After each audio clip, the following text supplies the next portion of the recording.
کسی نے اپنے سفر کا واقعہ بھی لکھا ہو، لکھتی ہے کہ موت کا اگر حقیقی طور پر تصور یا اس کو محسوس کیا جائے تو بڑے بڑوں کو قبلہ درست کرنے پہ مجبور کر دیتا ہے. استاذہ میں 5 بچوں کی ماں ہوں اور کافی حد تک بچوں سے لینیٹ بھی رہی ہوں.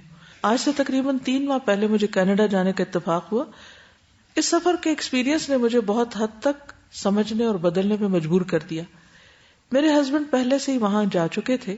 اچانک 3 دن میں میرا بھی وہاں جانے کا پلان بن گیا. ایئرپورٹ پر سامان بک کروانے کے بعد بھی میں بار بار فون کر کے کبھی ایک بیٹی کو، کبھی دوسری کو، کبھی بیٹے کو انسٹرکشن دے رہی تھی. میں بہت پریشان تھی کہ میری ایبسنس میں بچے کیا اور کیسے کریں گے. دفعتاً میری نظروں میں سب سین بدل گیا اور میرے دل میں یہ احساس پیدا ہوا کہ اگر یہ میرا آخرت کا سفر ہوتا تو میں نے بچوں کو کس قابل چھوڑا ہے، کیا سکھا کے مر رہی ہوں. ابھی تو سیل فون پر میں ان سے رابطہ کر سکتی ہوں، مرنے کے بعد تو میں ان کو گائیڈ نہیں کر سکوں گی اور وہ وہی کچھ کریں گے جو میں نے ان کی تربیت کی ہوگی. VIP لاؤنج، پھر بزنس کلاس میں جانے کی وجہ سے مجھے عام مسافروں کی نسبت خاص مراعات حاصل تھی، جن کی وجہ سے مجھے لمبے چوڑے مراحل سے گزرے بغیر پرائرٹی پر جہاز میں پہنچا دیا گیا، جس پر میں نے اللہ کا شکر ادا کیا. ساتھ ہی سوچا کہ اس دنیا میں تو وسائل کی وجہ سے میں نے فائدہ اٹھا لیا کہ سارے مرحلے آسان ہو گئے. کیا آخرت میں میرے اعمال اس قابل ہوں گے کہ وہاں پر میرا حساب فٹافٹ ہو جائے اور میں ایک بہتر سٹیٹس پا سکوں؟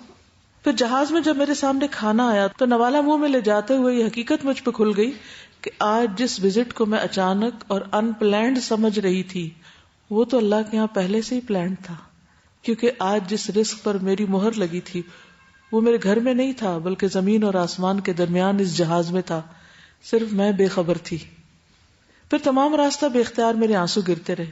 میں سوچتی رہی ہماری بات کی زندگی جو کہ حقیقت ہے اس کو ہم خواب کی طرح سمجھتے ہیں اور یہ زندگی جو ایک خواب بن جائے گی اس کو ہم حقیقت سمجھتے ہیں اور سب کچھ جانتے ہیں. یعنی پھر بھی سب سے زیادہ امپورٹنس اسی زندگی کے حادثات واقعات کو دیتے ہیں.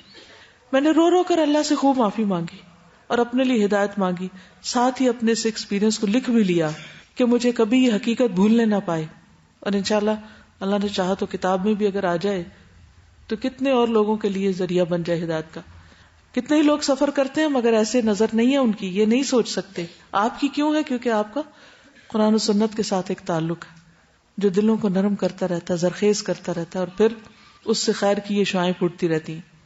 الحمدللہ اس کے 15 دن بعد میں واپس بھی آ گئی، مگر اس کے بعد سے میرا معاملات کو دیکھنے کا اینگل بدل گیا ہے اور اپنے بچوں کو مزید انرجی لگا کر پرماننٹ بیسس پر کام آنے والے اصولوں پر ان کی تربیت کی کوشش کر رہی ہوں. بہت دنوں سے آپ سے اپنی ان فیلنگز کو شیئر کرنا چاہتی تھی، آج موقع کی مناسبت سے ذکر کر دیا ہے. اللہ مجھے اس پر استقامت دے.